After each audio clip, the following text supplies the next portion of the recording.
Welcome, everybody. Thank you for coming. It's nice. We've got a new face or two, and then lots of multiple ham hangers. Sorry I missed last week. I blame it on Rob. As you should. Is that what we're called, ham hangers? Ham hangers? There's probably a better name. Please give it a better name. I kind of like that one. I think it's catchy.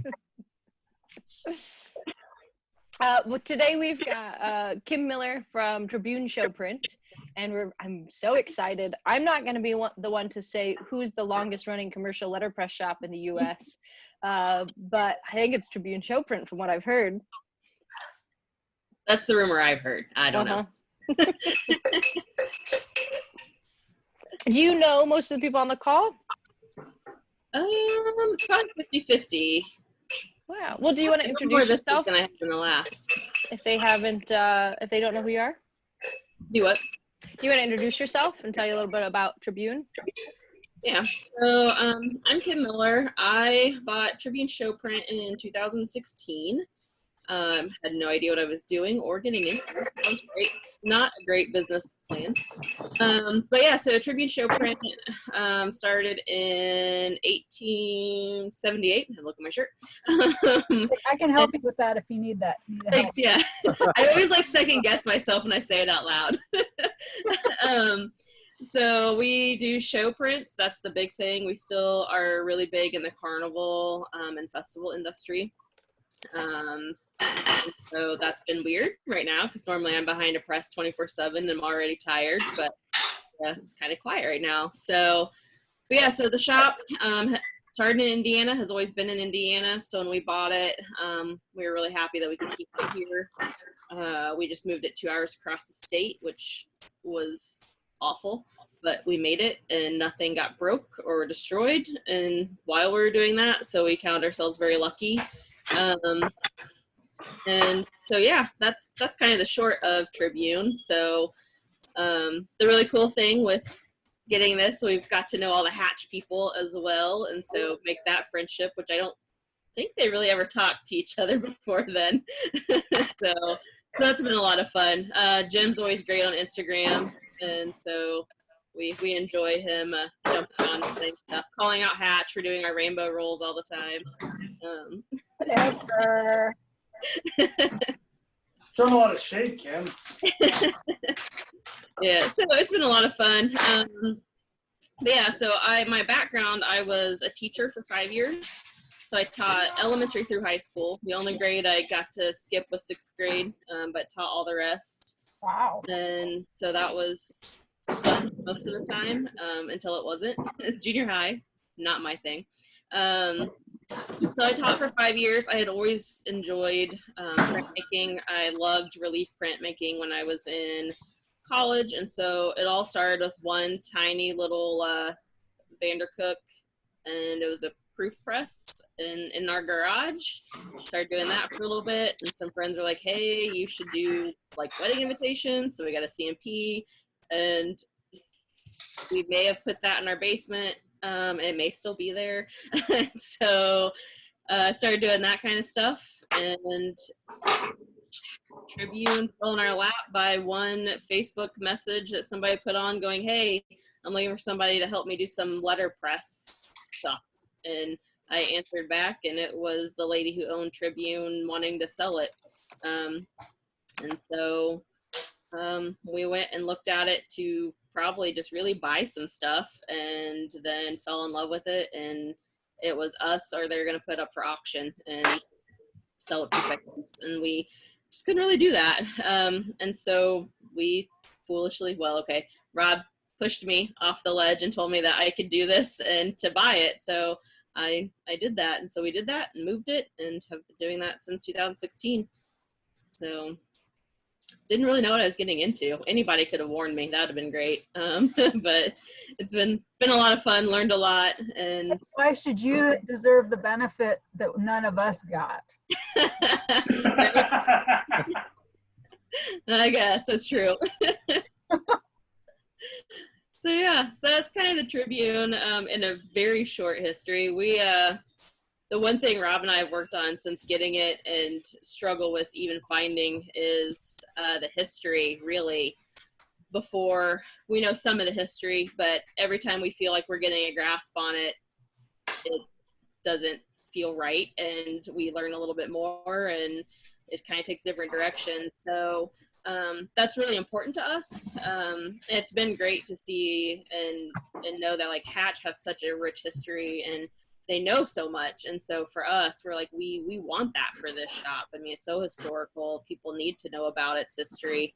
And that's really hard to track down when, you know, it started in the 1800s. So apparently paperwork wasn't greatly kept back then. And so we've been kind of struggling to do that, but are trying every day to learn more and more about it and to get that information out for people when they come to visit.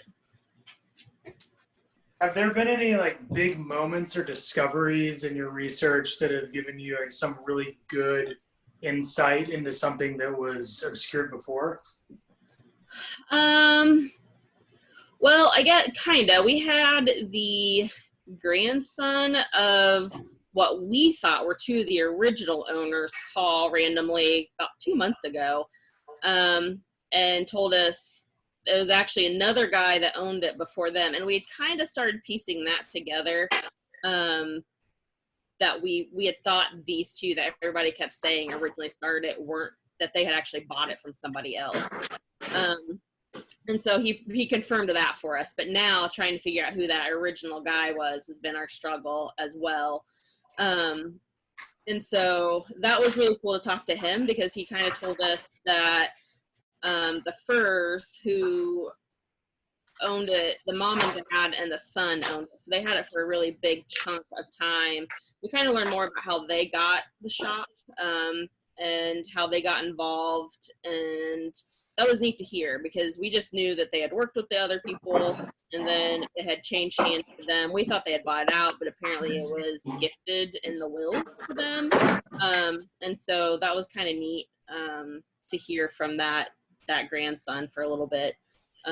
But also kind of made things a little foggier at the same time. So. And what town, did you say what town it originated in? So it was in Fowler, Indiana, and then moved to Earl Park, and then Idaville, and now Muncie. So always in Indiana. It was more on the Illinois side of Indiana until we bought it. Now it's closer to Ohio side of Indiana. So. Have you been back to the small town where it started to like, dig through records or anything? We haven't been back to Fowler. That's one thing that some people have recommended, is trying to go there. We did call the Historical Society, and the little old ladies that only open from like 11 to 2 on Wednesdays were so excited to send us all these newspapers. They're like, they're super old, and we're like, cool. And it was like newspapers from like 10 years ago. So we're like, oh, well, we have those. But so we didn't find out much from them. But yeah, that's one thing we want to do. And John, for as far as we know, we had met him maybe 3 years ago. He came actually to the shop, and he owned it right before the people we bought it from. So he was part of the long history of family that owned it. And he has some remembering issues, because he was in the Vietnam War, so he got exposed to like Agent Orange. A little bit of stuff. There's a lot of stuff you have to kind of dig through to see what's true and what was like probably true, but maybe not quite right. And they live, and he said they have some records. We just need to go and see them. But we have a hard time getting a hold of them, because they only answer emails, and they're not really that great at answering them often. So we'll throw an email out off and on and try to get in contact, and every once in a while they answer back. So that's one thing. We're going to go there too and see what records they have in storage, because they did say they have some. So.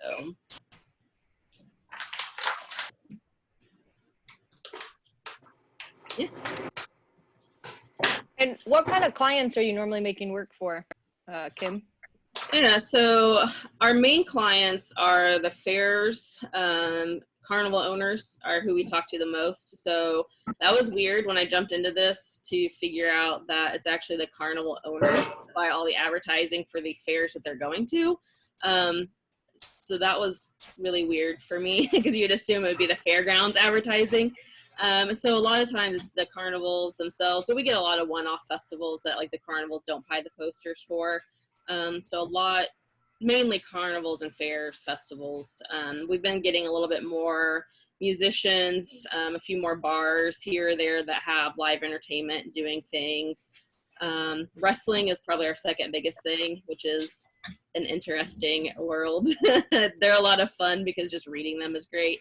And so those are our big clients. We would like to get some more of like the bars or like musicians and stuff that are more year round, because once the end of October hits, it gets fairly quiet. It's definitely our down season. We always have something going on, but not nearly as much. So we've been building that side of the business. The people before us were like, yay, it's winter, we can not come in, which is not how I like to run a business. So we've been working really hard on that side of it. That downtime is building it back up to where it used to be. Do you have a favorite wrestler name? Oh man, I think one that always makes me laugh that we set is Sweat Boy, because it's always against somebody else really weird. But it's always kind of fun to see who's against who, because you'll have like Big Jim and Little Tim, and so they're always fun. But yeah, Sweat Boy's always stuck with me. It's been a really weird one. So I remember Haystacks Calhoun from my childhood. Oh yeah. That's dating me a little bit, I suppose. That's okay. Did you see Giant Haystacks? No, I said Haystacks Calhoun was some wrestler dude when I was. Oh, because Giant Haystacks was also a wrestler just before. He's a British wrestler who was in the mid part of the 70s. Wow. Like because wrestling was the same in the UK. Just kind of super bombastic in the 70s and the 80s until it got turned into whatever corporate nonsense was going on. But back in the day when they wore those like sort of leotardy things that showed off their chests, right? Like long strap leotardis. Do you remember those? Yeah. Sure. I mean, mine's in the wash, but I would have But don't you have a backup copy? No, my backups are overalls, coveralls, Oh, okay. because not everybody wants to see that. A different kind of uniform. I remember having a show at a college in Minnesota, and there was a guy there who had wonderful black and white photos of All-Star Wrestling, because that was his job for the, I think the St. Paul newspaper. And he talked about meeting Baron von Raschke, whose signature move was the claw, where he would grab your head and basically paralyze you. But apparently he was a pretty wonderful, mild-mannered guy. And of course, all of their personas were nothing more than that. But my favorite story had to do with tag team brothers, Victor and Mad Dog Rashawn. And Mad Dog had a daughter, Vicky, who became a wrestler. So apparently Vicky Vachon and Mad Dog were, one of the few generational all-star wrestlers, and pretty colorful folks. But the black and white photos were just gorgeous. And, they were just folks who had a job, basically. So Ben, you are a food cook extraordinaire, but do you mind muting while cooking up this morning? Oh, sorry. It's okay. Gotta figure out how to do that. Thank you. I appreciate it. It's that mango jar. Get He's you every about time. to fire up the power tools by the look of things. So yeah, good timing. It's kind of nice though, because it's like being at a restaurant again and having that background noise. There you go. Yeah, but I haven't eaten yet. Yeah, me neither. Yeah. Who would have known that we would be longing for that background noise of a restaurant or a diner? Or a press that's inked up. Brad always seems to appreciate my food. I still want to see what the end result is. Don't worry. That needs to be a showtime.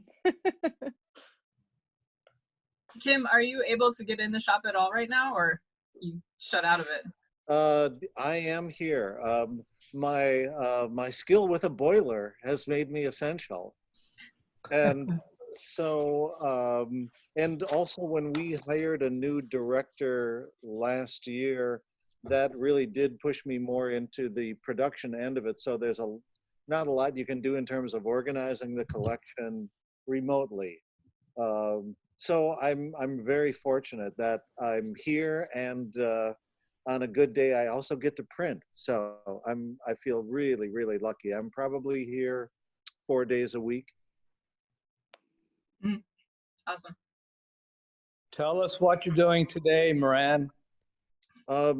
Beginning print sketches for Takeover. Their 25th anniversary is this year, and you can't delay that sort of thing. So they asked Hamilton if they would create a poster for that 25th anniversary. So color number 1 went down, and I made about 10 proofs, and so I'll begin the second and third layers this afternoon. But again, they're just sketches to see if they turn out well. Nice. You know, and I especially wanted to do it for Takeover because if anybody's been hit hard, it's Italy, right? Yeah. When are these posters due? How much lead time do you give yourself? They're giving me until June to get them there, or at least the end of May. And as you know, Ben, one of the difficulties is just the time in transit. You know, I can get them done, but hell, a month could go by and they could be saying, where did they get to? You know, quarantined in Venice or something like that. So I want to make sure I really give them a lot of time. So I've got probably until early May to get them done.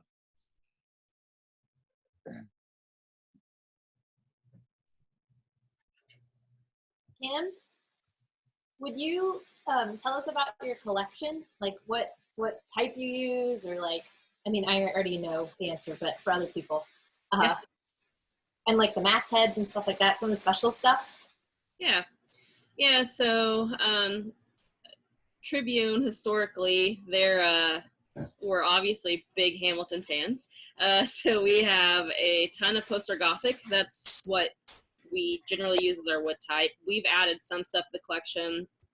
There was other things historically, but they sold a lot of it out the back door. So we've been also trying to get some of that back. So buying it if we saw that it was on posters and adding it back to the collection. But poster Gothic's the big for our wood type, and then Franklin Gothic is mainly what we use out of our metal type.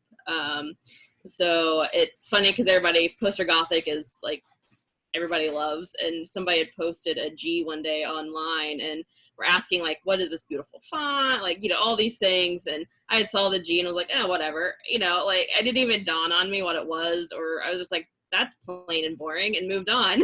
And Rob's like, hey, did you see that people have been tagging you in there about having like the poster Gothic? I was like, what are you talking about? And he showed me, and I went, oh, I see it so often. And I was just like, it was, you know, it's normal. So that was kind of funny to see. But I think Rob was writing notes to me about how many of those we have right now in the background. We have 63 fonts of just poster Gothic. So I was talking to Stephanie a little bit about that before everybody got on, that I'm attempting to do proofs of all of that here fairly shortly, because we'd never have done that in the shop. And then Rob has we have different powers in life, and mine is to do all of the letterpress and that kind of stuff, and his is computer nerd and fix all of the equipment.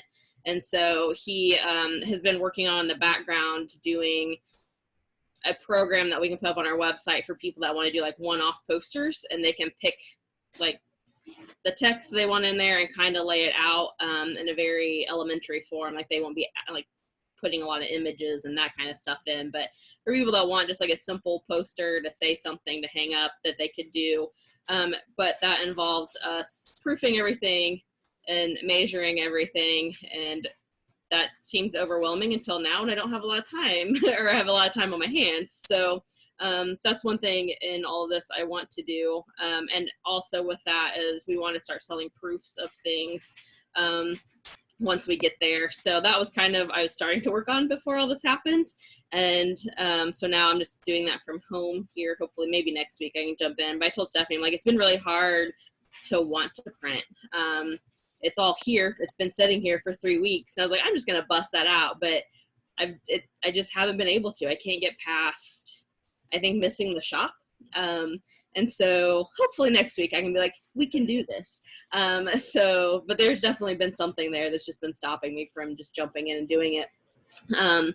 We have a lot of mastheads that Aaron brought up. We had somebody go through a couple years ago, and just for theater mastheads, we had almost 600 of them. And we know a lot of those, there's some people that have bought some before we took over Tribune, and some that we have found that were used in creative ways in the shop.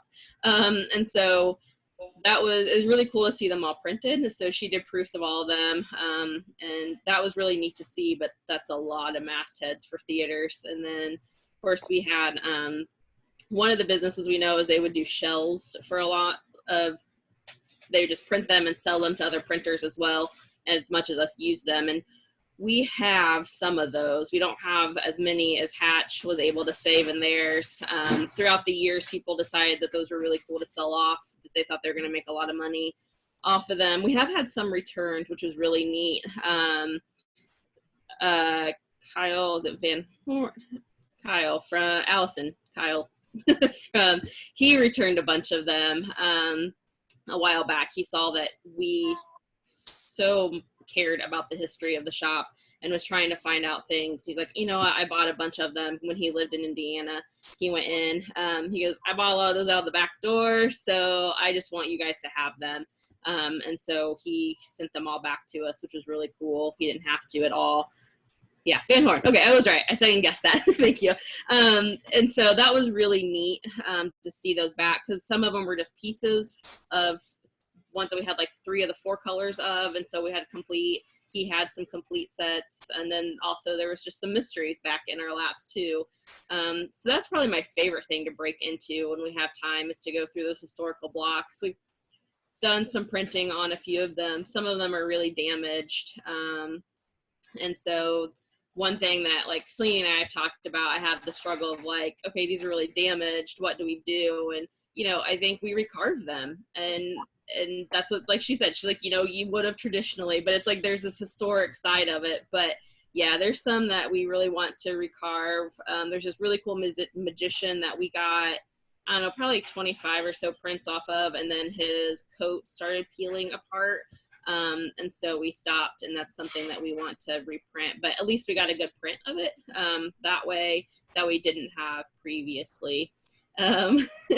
And so that's definitely when I do get to go into that collection. That's one of my favorite things about Interrobang is normally that Sunday, Celine and crew stay and we'll dig into those and we'll print, and like, I could print, I know I can, but I just love staying there and watching them do it. I know it feels probably creepy because I just like hang out behind them going, oh, look what they're doing. And but that's something I'm desperately gonna miss in about a week, when we're supposed to have Interrobang, is hanging out with them and seeing them pull those historic blocks out and do some prints of them with us. So can you tell us what Interrobang is, in case some of us have not been lucky enough to attend?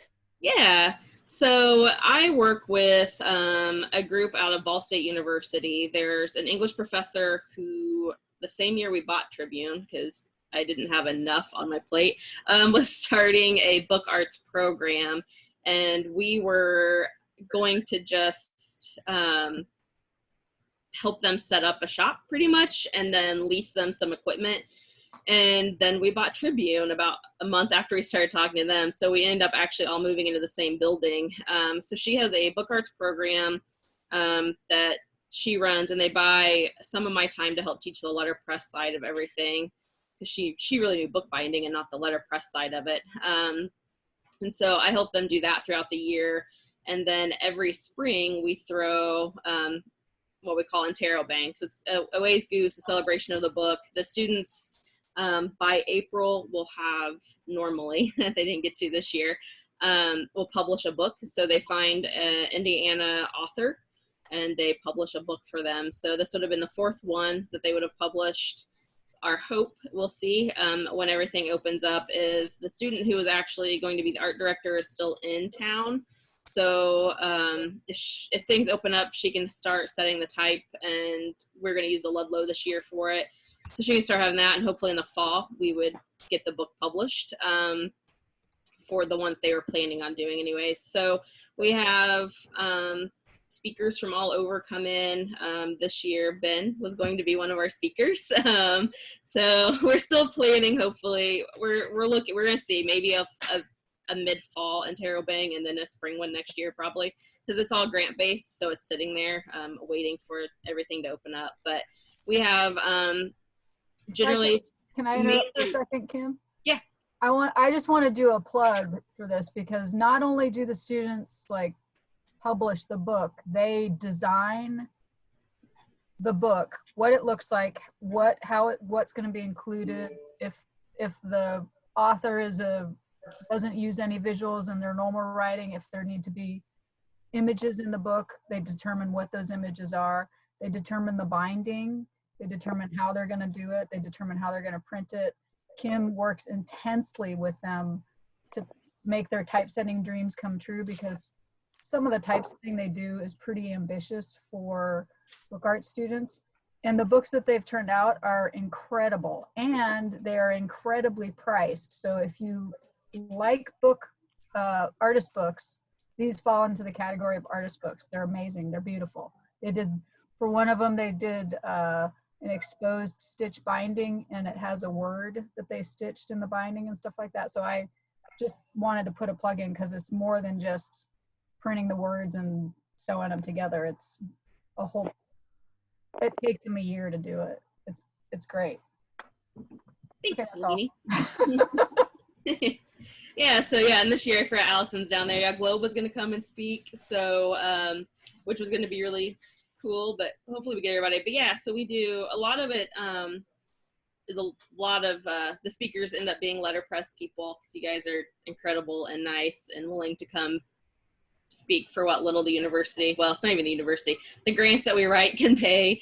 And so then, like I said, it's a big ending of the year for the students, because they worked so hard to learn how to do all these book bindings and then to publish this book. And then they run the show. We try to get them to talk to the speakers and get their bios and the website ready and do all the social media shout outs and call the hotels to get, rooms blocked. And we try to let them have as much freedom, and it's kind of their end of the year celebration. But it's really cool because it's really laid back. Our building that we're in is an 88,000 square foot makerspace.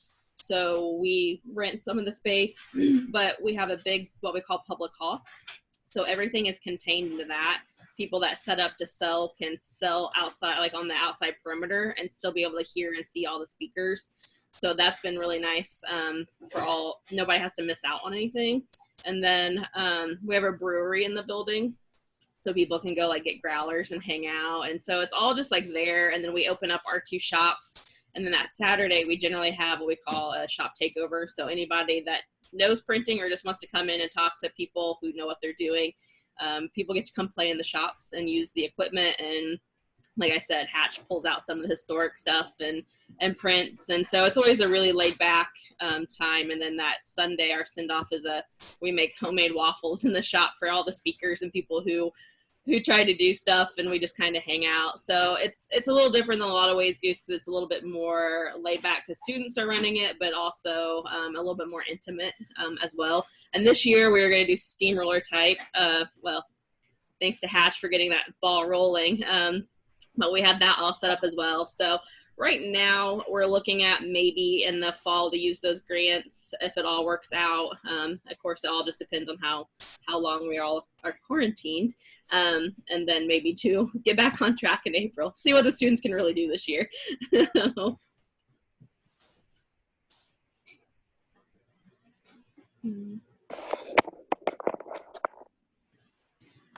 Hey, Kim.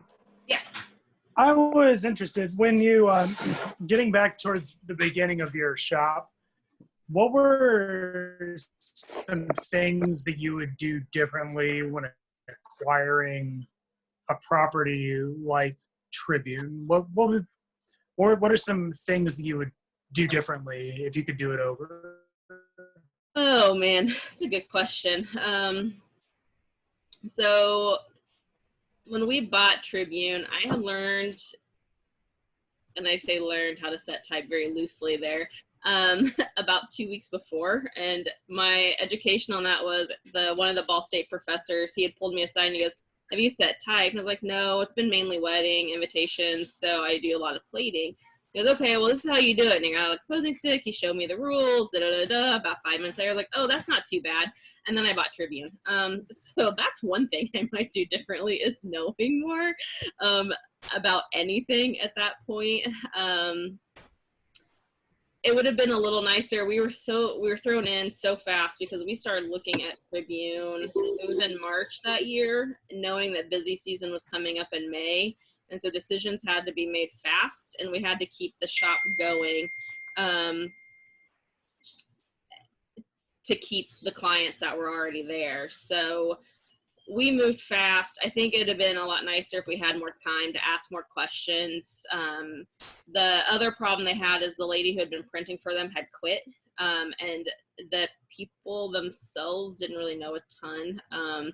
The training we had on the Babcock itself, which, as everyone knows, there's so many of those in the universe, was one of the sons came in and was like, oh yeah, this is the on button. No, that's not the on button. I think it's, no, this one might be bump. Well, the red one's definitely off. I was like, oh good. So that was our training on the Babcock, which was really great. Oh, and he also told us that they threw chases out of it a lot, which I did it exactly once, and it was the very first time I put a chase in there, and it was because I did not know what I was doing.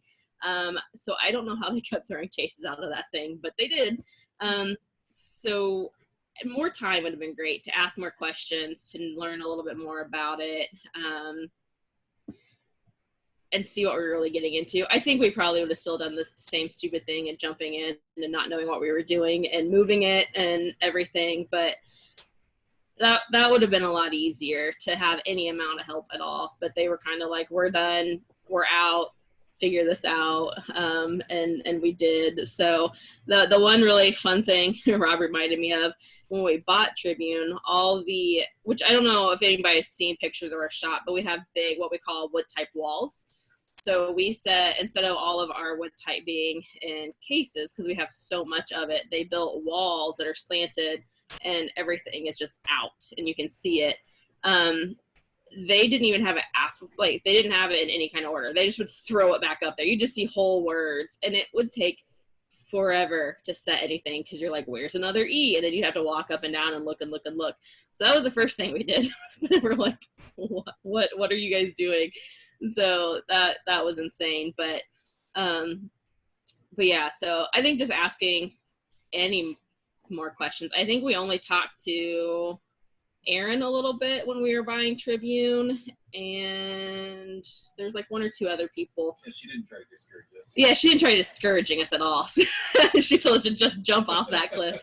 But we didn't know a lot of the letterpress community to actually really ask questions about what we were getting into. Rob was actually, and still is, much better known in the letterpress community because he is very active on discussions about equipment. That's like really his brain specialty. And so he knew a lot of people just because of equipment, not because of shops. And so when we were buying this, we just kind of talked to 2 or 3 people that we knew that knew anything about shops like this and went from there. So knowing people, being in the community is a big thing. So.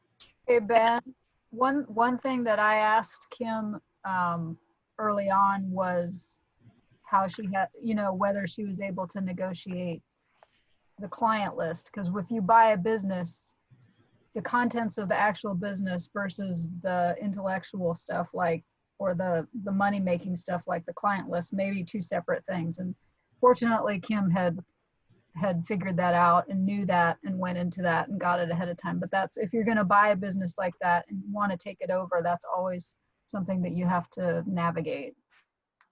Yeah. Yeah, that was really important. This would never have been able to survive at all without those clients coming with. Yeah. I have a question. I was admiring the slideshow on your website of your posters, and I see it says that they're printed on waterproof, or they're weatherproof on cardstock with waterproof ink. And I wondered if you could tell us what your stock is, and I love the idea of something that could hang outside. How do you do that? Yeah, so if it says waterproof, it should be resistant. I've been rebuilding the website. I may have reworded that now. But yeah, so we use a 24-point clay-coated chipboard. So, and then we use the oil-based inks. So they last in the weather quite a long time if they are put up well. So people that really staple them up well onto something or tape them very well onto a surface, they'll last a very long time. We've had the great thing being in the college town and the community that we're in, we've had a lot of people help support us and start buying posters and doing stuff. So it's been fun to see them around town, but it's also been really great because I noticed my yellows and oranges were fading too fast. So I called Kennedy and I was like, hey, we need to do something about that. And so that's really been fun, but it's also been fun to see how long some of the posters last. And I mean, there have been some that's been up for like 2 years. And like, while some of the other backgrounds might be fading, the black will be there until the end of time. So they're still advertising their thing like for a long time. But yeah, so we use the traditional chipboard still. Where do you get it? And do you print everything on the same stock, everything that you make? Yeah, so all of my posters that go out for the advertising, we've had a few that want more archival things, but it's definitely more high end, and they're not generally being used for advertising in any way. And so, but yeah, so pretty much everything that goes out of our shop is on that. We get our paper from, there's a local digital house here, and they do cereal boxes. And so they're ordering that paper all the time. So as soon as we moved here, they walked in our doors like, hey, it's really exciting to see you guys. Let us know if you need anything. We're like, well, what do you guys do? Like, I don't think there's anything we can work together on. And they actually gave us Kennedy Ink's number because they were using glycol-based inks before we bought Tribune, which was awful. It just ran out of the press and faded quickly, and it was awful. And so we switched back, and so they told us about Kennedy Inks, and that they use them for all their inks. And then we started talking and asked what they use for different paper, and they asked us what we use. They're like, oh yeah, we use that all the time. Like, just let us know, we'll order it, because we order it in such bulk, you can get a better price. And nice. They just cut it for us and drop it down at our door, and it's perfect. So that's where we get ours. So do you know who manufactures it, Kim? I don't. He won't give that up yet. So we asked. He goes, we worked a really long time to find these people. Went, fair enough. So let me know if you leave. So, yeah. That's a trade secret.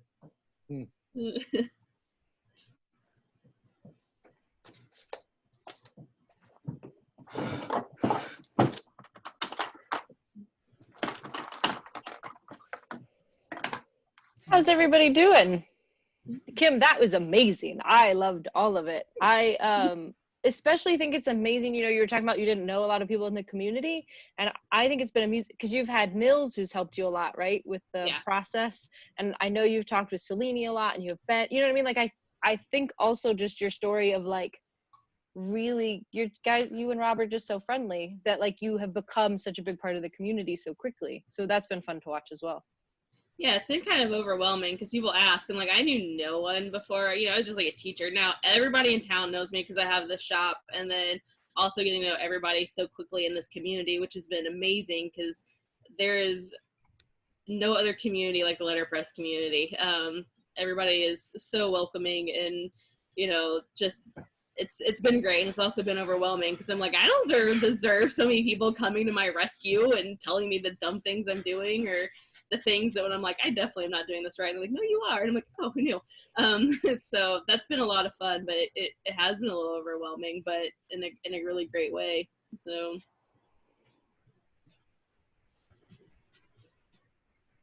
The more there are of us, the more people want the stuff we make. Yeah. And it's a big support group. Yeah. Mm-hmm.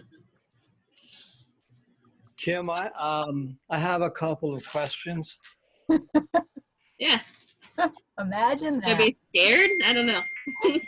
So, Did I say it like you should be scared? You never know with you. Right. And don't you forget it.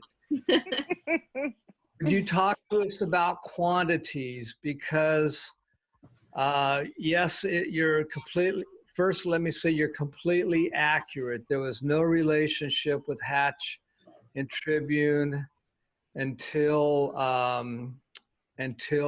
you guys, Selene and you got together. And you gotta remember, back then Tribune was the fake poster maker, right? So I really wanted nothing to do with that place that made those fake posters. So I have multiple questions. Why don't you talk about the fake posters and how you came to the valid conclusion not to do those anymore, and also talk about the quantities, and I'm assuming that you pre-print backgrounds in the winter so that you're prepared for the topography when the jobs came in the high season. There's all of my questions in one. All right. Yeah, so I'll start with the background question. So yeah, we generally run off of each background that we have 1,000 at a time. And I think we have 18 different backgrounds that we house. Some of the solid ones will do about 500 because they're just not as popular. The rainbow rolls will run 1,000 to 1,500 at a time, mainly because that's all we can store. We have big lockers to keep everything in. So we'll run those 2 to 3 times during busy season of the various colors, which is a pain because it takes our press down for about a day to do that, to get it switched over, cleaned well enough. And then she's very cranky about running backgrounds, so it takes much longer than it should. But yeah, we normally have a bunch of them housed. And actually this year we were just getting ready to start our big background runs, and we stopped because right now we don't know what kind of season we're have, so we're not ordering paper or anything. So that could be a really hectic start when everything comes back up, or it'll be back to normal. We're not sure yet. But yeah, so we run a lot of backgrounds all at once. That's a big thing we focus on in the winter, is getting that all ready to go for the beginning of busy season. And then yeah, so the fake posters, which I'm sure I will explain it in case not everybody knows. So Tribune for a very long time worked with a guy out of New York doing fake concert posters. It's the bane of my existence. I get a phone call, an email every single day, and I hate it. As soon as when we bought Tribune, they had really been spinning down that side of it, mainly because that guy hired somebody who still does them somewhat, a guy to do them all for him in-house. And so the fun, not fun part is a lot of times they were still using Tribune's name, but legally that was better for us, so we've not said much.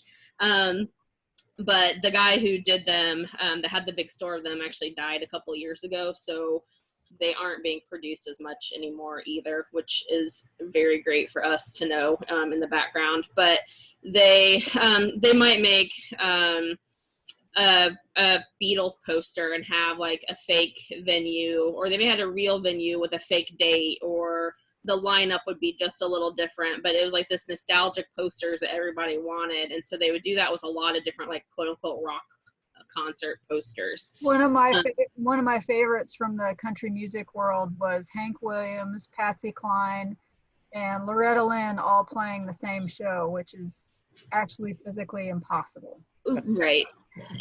Yeah. At least one of them was dead. So they stuff like that. But to sort of back up just 1 minute so that Tribune's not flapping out there on the breeze all by itself. There was an era when posters, you know, were very utilitarian, just like the posters that Tribune is doing today successfully. And so even a place like Hatch would do posters that were restrikes of historic posters that would then be sold as nostalgia pieces at fiddle festivals or, you know, string camps or things like that. A lot of the bluegrass community in particular seems to really love the nostalgia posters. And so even Hatch back in the 70s and maybe early 80s and 80s was doing some of those posters. Fortunately, the Hatch had the history of doing those posters originally, so we could, you know, somebody either had a picture of a fake one or of original one or had an original one, and we would just retypeset it and print it, and they'd take it and they'd sell it. And that sort of was pre-sensitivity to name and likeness and all the litigiousness that everyone gets. At Hatch, because Jim came aboard and he was able to turn the business around and refocus it on actual business for actual events and shows and stuff, it sort of set that nostalgia line to the side. Whereas, you know, other print shops like Tribune, that was a stream of revenue for something that was a defunct technology. And it was also had been started in an era, again, when name and likeness was much less of a concern. And, you know, I mean, I remember I tell this story at least 4 times a year about the time I'm walking back to the shop from the bathroom and I come through the retail store and there's a man looking at the back wall of the posters and he turns around and he's got the Elvis poster on his t-shirt, like our full Elvis poster. And I was like, I walk right up to him and I say, hey, where'd you get that shirt? And he said, oh yeah, I got it. He's Australian, so he's saying it with an Australian accent. He said, oh yeah, I got it down on Canal Street in New York. Do you like it? And I pointed to the poster on the wall because we restrike and sell that poster. And I said, yeah, I love it, but we're the original makers of that. So there's, in a lot of ways, you can't control a lot of it. But to Kim's credit, that was one of the first conversations that we had, was about name and likeness and all of that kind of stuff. And so she's no longer doing it, and she pissed off a lot of people. I still get yelled at about it. Globe used to do that. So my Led Zeppelin poster from Tribune is not real. Is that what you're saying? Totally is. You can sell it for thousands of dollars. Yay! Globe used to do that too. They were doing it as late as like the mid 90s to make money, but on a lot of the restrikes, because they were having that issue with people buying them and trying to flip them as originals, the first couple batches don't have it. Like there's a James Brown restrike that people think is an original, but it's not. But they started putting Globe Poster Classic on them, which is how we define what is a 90s reprint. And people are always like, are these for sale? And I'm like, no. And people are like, do they exist? I'm like, maybe. There's a bunch of them sitting in our warehouse. But Micah is not going to take on the legal ramifications of potentially selling those, and they don't belong to us. They belong to the Cicero family, but they're there until further notice. Yeah, that was like the hardest thing when we were buying Tribune is, I mean, we had to hire a pile of lawyers just to dig through that to figure out if we even wanted to take that on, because at this point, all of that stuff is our problem, not we even though we weren't involved. So that's been a thing that it was hard to figure out at first. But yeah, when, as Jim said, like they were still doing some of that when we bought it. And the moment we bought it, we were like, absolutely not. This is not okay. And like Celine said, I have pissed off so many people. I get phone calls and people that used to, and I'll get yelled at. They'll scream at me. And I'm like, copyright and trademark, guys. Like, that's a real thing. And you're not the ones going to get in as much trouble. So, I make a lot of people mad about it, and I'm mad about it, and a phone call this morning, probably the first time my phone's rang in 3 weeks, was somebody that wanted those restrikes done, and we're like, no, like, we can't. But then he was like, well, I'm actually interested in other stuff too. We're like, okay, as long as it's not copyrighted, trademarked, like, you're good. But it was really tough to decide to take that on. And we fought with the guy that was in New York, because we were still doing some stuff for him. And I mean, he screamed that I would tank the business because of it. And I was like, well, we actually did the numbers, and no, so we don't need you and your like possible lawsuits. And so that's been really hard. And that's a part of the history I hate, because we did do it for the longest. I mean, we bought this in 2016 and they were still doing that. And it makes me angry, but it's something we changed about the shop. So I think about my feeling on this is like it captures the essence of a couple of ideas, like John Coltrane's Trash Can or Thomas Jefferson's Slaves. Neither one of them are reliably good ideas, but they come from such a deep sort of problematic history that if you acknowledge them well, you just kind of go, hey man, this is just, John Coltrane's Trash Can could be full of actual trash, or it could have a really genius idea in it, but it doesn't belong to us. It could be valuable in some ways, but it doesn't belong to us. And Thomas Jefferson's Slaves is a concept where I just go, it's just too deep for me to solve it in the past. I have to live in the present, And I think that, you guys are doing a pretty good job of it. From what I hear from the three of you, there might be a tool that people could use to sort of talk about how these suspicious artifacts, can we call them that instead of fake posters? Suspicious artifacts are both part of history and also not an actual part of history. Yeah, right. They speak to being part of our, from the business side of it, from the printer side of it. They speak to allowing this, business, tiny business. We're not talking like buying any Caribbean islands off of this revenue. Tiny business staying vital to at least the people that own it, and a couple, maybe a printer or two that comes into work there. So it keeps people employed, and it speaks to the public's desire for these connections to history and these connections to these things that connect us all to each other. And so, that's why I jumped in, because it does speak to larger issues in terms of what our cultural interests are. And then also it does allow all of us to be here talking because of the continuity of these three businesses. Yeah. It's great. And then all of that real history that we all actually have, which is vastly outweighs this one very small generation's worth of vague territory. Mm-hmm. Well, in a related way, Selene, I remember Jim telling me about Mary Sullivan being upset that people were ripping off the Hatch aesthetic. And, you can't avoid it, but his comparison I thought was very valid. He said, have you ever made a copy of a CD from another CD? And you put it in a parallel universe where it's like, you're not paying royalties to the artist when you make copies of music. And of course, the graphic designers that get to design everything from CDs to album covers benefit as well. So, we need to relate it to all of those things, right? Copyright issues are so broad. Right, yeah.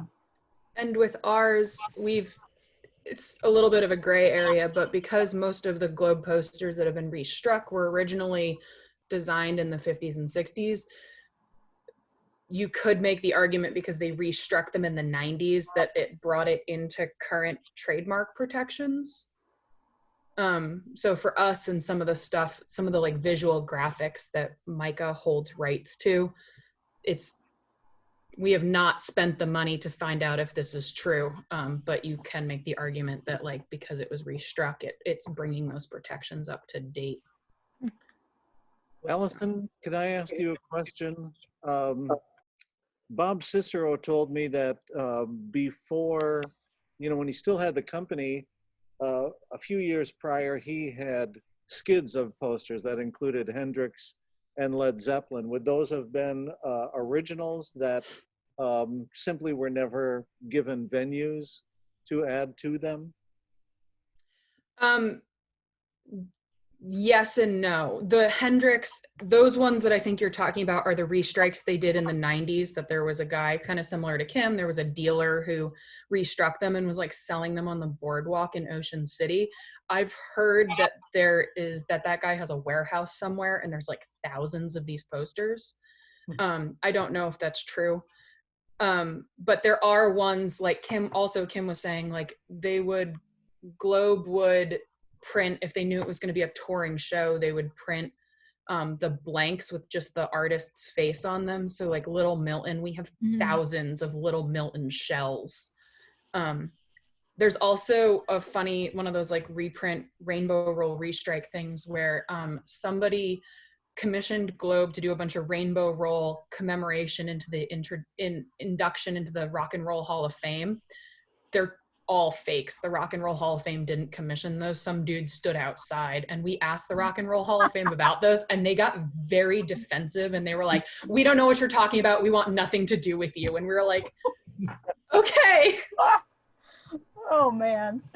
So if you see those, they have a kind of funny, like weird backstory to them too.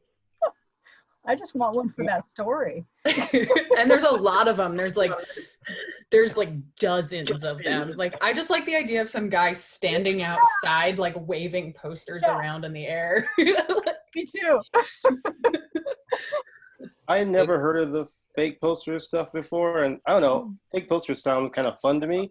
If I made an obviously fake poster, is that cool? Like Jimi Hendrix and Andre 3000 live in the Arizona desert. Like, no, it's not. Really? No, because the issue. this is an ongoing discussion that I have all the time because we have people who come into the shop who would like to do that. They're like, yeah, I want to get a Hank Williams poster, but I want my picture on it too, not separate, like, anyway, they want stuff like that. The law is that you cannot use leverage. If you're going to give them away, you can do whatever you want, I suppose, if it's artistic license. If you're going to sell it, then what you're putting yourself in the gray area of is the reason why it's being purchased because you made it and it's funny, or because it has Andre 3000's name on it. And if that's the case, then he deserves a cut of your revenue. And you aren't going to be able to prove that. You're not going to be able to prove what thing is making each buyer purchase it. And Andre 3000 owns his name, just like the Jimi Hendrix estate or whatever. It owns his name. And so they're the only ones that can earn money on those things, unless you license the name from him. If you call them in advance and say, hey, I want to do this funny poster, and I'll either give you 5% of the proceeds, or I'll send you 100 posters and you guys can sell them or give them away or whatever. And they say, hey, that's great. That's funny. That's sure. You're wonderful. Go for it. Then you can do it. Let me add a little more to that. First of all, Kim, thanks for your candid answers. And it must be said that when I finally got up into the archives at Hatch in 17 and 18, I had to, it was staggering to see how many restrikes of the Hatch posters were sold. So I'll say it in a cleaner way. I bet from 87 to 92-ish, that was all Hatch was good for. for 95% of the work, and I sold them through Gold Mine magazine, and we always put restrike on the bottom, and then people started cutting that off. And so I started to blind emboss on them. And had we not had the opportunity to print those restrikes of our own posters with basically the same typefaces, I don't think Hatch would have made it. It was so much of our bread and butter. And then the next phase of that argument is, and I went through this so many times with the Hatch attorney, and I'm sure Cellini has also. There's this, what's the definition of production? Is letterpress production, or is it a craft? Because you can put Jimi Hendrix and Andr on a ceramic bowl, and that's one of a kind, and you'd be all right with that. And it was my argument always, and I never won this argument. It was my argument always with Chris, our attorney, that letterpress was not an industry per se when compared to 21st century technology. And he always said, well, you made 500 of them, didn't you, Jim? I said, Yep. well, yeah, that's production. Yep. Yes, it is. So again, Kim, thanks for addressing that awkward subject. No problem. Like I said, it's daily. So. About 30 of them. I mean, you might be able to get away with it. I will tell you, I know of an artist here in Nashville who, falls more into the category of what Jim is talking about, where he makes work that's more limited edition, small run type stuff. And he made an R2-D2 print that was very, very popular here in Nashville among the millennials. And I don't say that in a derogatory way, I just mean that age group. And within 2 weeks of him starting to sell it, he got a cease and desist from Lucasfilms. So people will come after you, possibly, depending on who it is. But we've always asked, in the past, I know, like every poster that we sell that is a restrike, we negotiate. Hatch negotiates, our attorney, Chris, negotiates with the estate or the family. But we've done posters for folks that had a quote from William Faulkner, and so we navigated that with the Faulkner estate. A lot of folks will be happy to have the conversation with you, even fellow artists. Like if you want to include pieces of poetry of a poet or something like that in your work, just ask. I mean, the worst they can say is no, but you never know until you ask. Great Ways Goose topic. True. Well, it really is, because this is almost anthropological in terms of the differences between copyright issues and laws when they first were when the pieces were first made, maybe in the 1950s, and then how it has evolved into the 90s and now. I mean, yeah, fascinating just to hear it. From the music's perspective, I mean, one of the things I think of the reason why artists are so much more sensitive to name and likeness is because their music, they sell the music, those CDs. They wish they could sell one CD that gets copied. They can't even sell a CD because of streaming and downloading of music, for which they get very little money nowadays. So an artist has to trade on the other things, the other aspects of themselves, which is playing live, merchandise, and however they can leverage their personality or celebrity, and that includes their name. And so more and more so, I think, in the 21st century, the farther away we get from them being able to earn a living from the actual art, the music, the more we have to be sensitive and aware of the fact that they actually have to be able to use their own name to feed their kids. and pay their mortgage. So that's, I think you're totally right, Frank. It's a fascinating subject. Yeah, and I mean, even with the change of communication right now, like selling a poster at a merch table is going to happen way faster than those posters actually hung up around the city to promote the show. So like, that's the thing that gives Hatch its revenue. That's the thing that gives me my revenue, is relying on that artist selling that work right from us. Yeah. And I'm the opposite. I'm relying on the advertising side of it and everybody hanging them up. So Good for you, old school.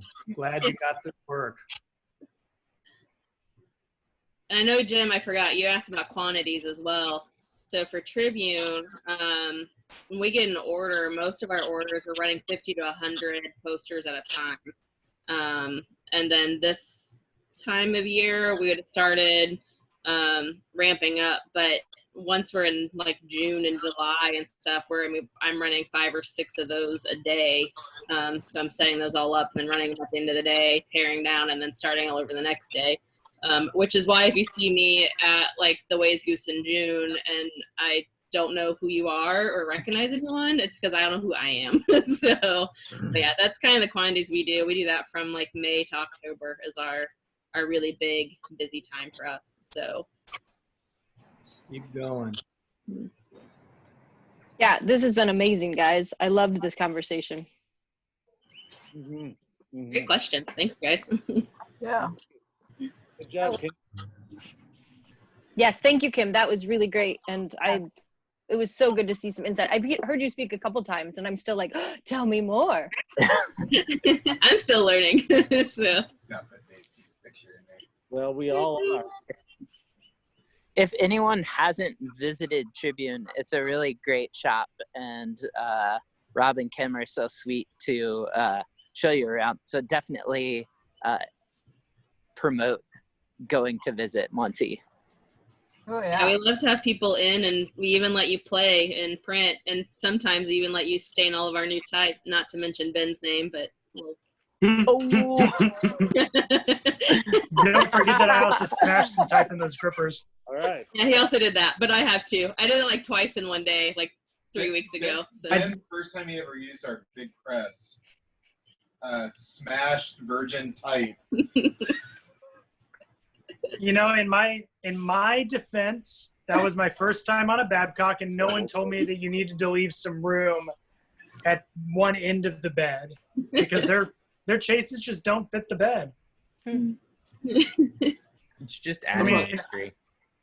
Somebody wants to say hi to everyone over my phone, so this may or may not work. We're going to try this now. Go ahead, Dave. Dave? I miss you all. Can anyone hear it? Yeah. Hi, Dave. Hey, Dave. Hello, Dave. Hi, Dave. Welcome. This reminds me of the old days when we had 10 party lines on our telephone. Picture. What's changed? Sorry? He wants to know what's changed. No, it's all right. Dumped him. Copyright laws. Copyright laws. But she has a one-floor house instead of our 4 floors at home. And I'm improving, but very, very slightly, slowly. But other than that, I'm doing pretty well. And unfortunately, my eyesight is still out. So though I get the bundles, I really can't enjoy them the way I used to. But I am planning on starting another 50 years of calendars. You hear that, Catherine? That means you and Aaron get to print. Anyway, I'm glad to hear from all of you, and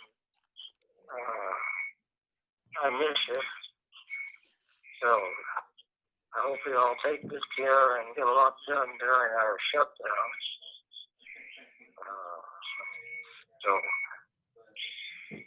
Good to you, Dave. Give everybody. Sorry? Good health, sir, from all of us. Good health. We wish continued good health to you, sir, from all of us. Jim Shradden. Thank you.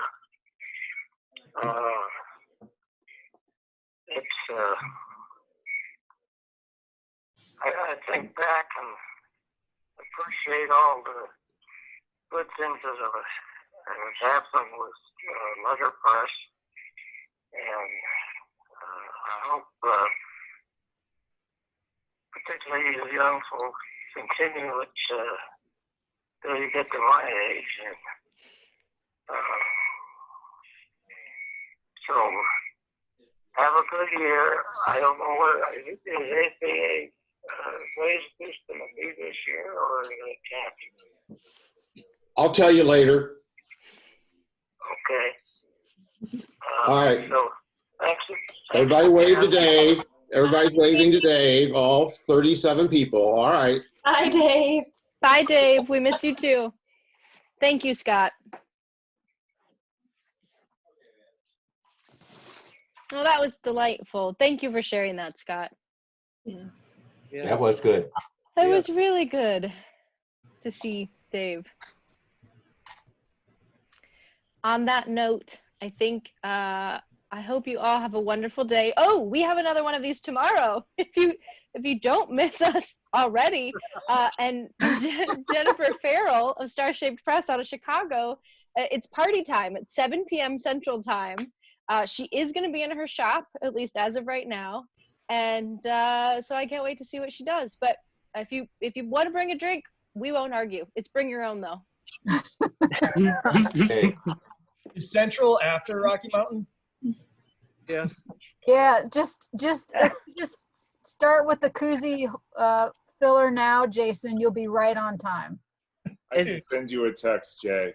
Oh man, Drink for an hour. That's I the only- can't believe I missed this. Is this the thing that we get out of the coronavirus? Is that we all know our time zones a lot better now?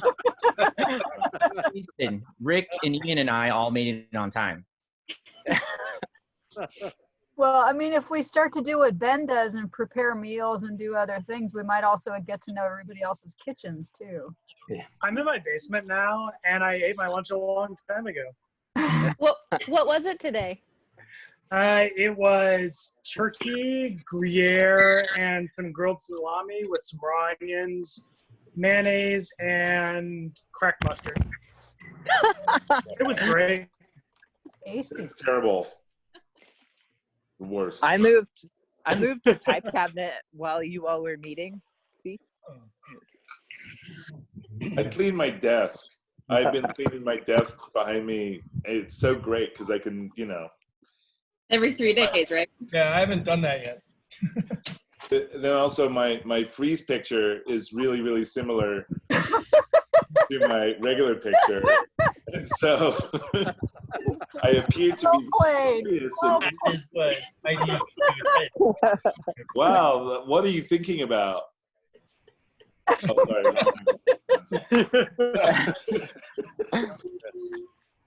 I'll see you guys next week. Bye. Bye. Okay. No, tomorrow. You're supposed to be here Maybe tomorrow. tomorrow. Maybe tomorrow.